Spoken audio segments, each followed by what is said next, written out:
Back in June, the Drug Enforcement Agency performed its largest raid under Project Synergy, an ongoing initiative targeting synthetic drugs around the globe. That raid spanned 5 countries, 35 states, and included 11 businesses here in eastern Iowa. Despite the arrests and the progress made in those efforts, synthetic drugs continue to be a problem for doctors and police.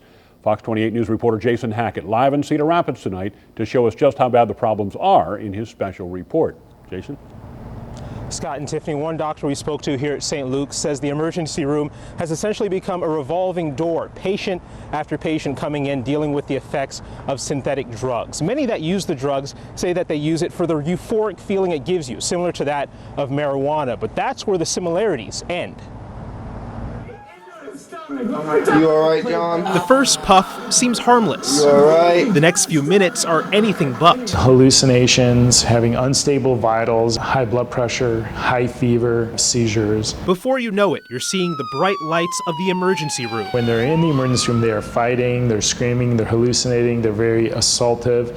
Oftentimes we have to do chemical restraints on them. Dr. Donald Linder has seen it all when it comes to the effects of synthetic marijuana, commonly known as K2. These days, he's seeing it more and more, and the patients are getting younger and younger. In our teen and early 20s and 30-year-olds, we're seeing a big rise in that. In fact, just before our interview with the doctor, a 26-year-old was admitted to the emergency room after overdosing on heroin and K2.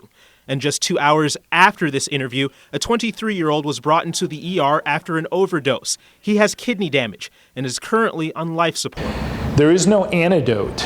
There's no injectable drug that's just going to make all this go away. There are some out there on the streets who work hard to make it disappear. We can't show you his face, but this undercover agent with the Iowa Division of Narcotics Enforcement is in the middle of the fight, and he says it's been a difficult one to win. It's always fluctuating. There's a constant game of cat and mouse between law enforcement and the shops that sell the drugs. Currently, Iowa has laws in place that ban synthetics and their chemical components, but manufacturers find ways around it, changing the chemical composition of the drugs in an attempt to put them outside of the reach of the law. If that changes just slightly, then the laws have to change and try to meet what we're seeing on the street. However, the changes manufacturers make are often still close enough to the original formula.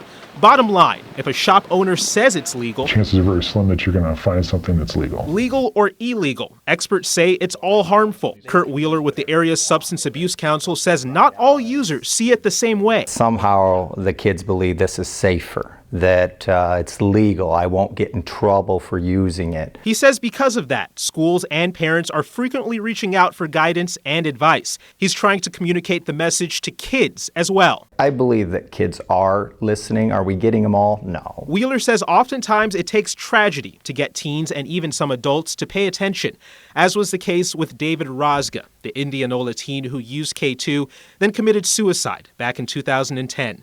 His death prompted state lawmakers to pursue the synthetic drug laws currently in place. What we'd like to get to is to be able to open eyes and talk to people without having that tragedy. But Wheeler says it may take some time. It's a big problem that's going to be around, I think, for a while because it's ever changing, and for some of these people, it's a moneymaker. Now, the city of Cedar Rapids is trying to stop the problem before it starts. Currently, there's an ordinance in the works that would stop newer tobacco and alcohol shops that open up from selling synthetic drugs. We're covering the corridor in Cedar Rapids tonight. Jason Hackett, Fox 28 News.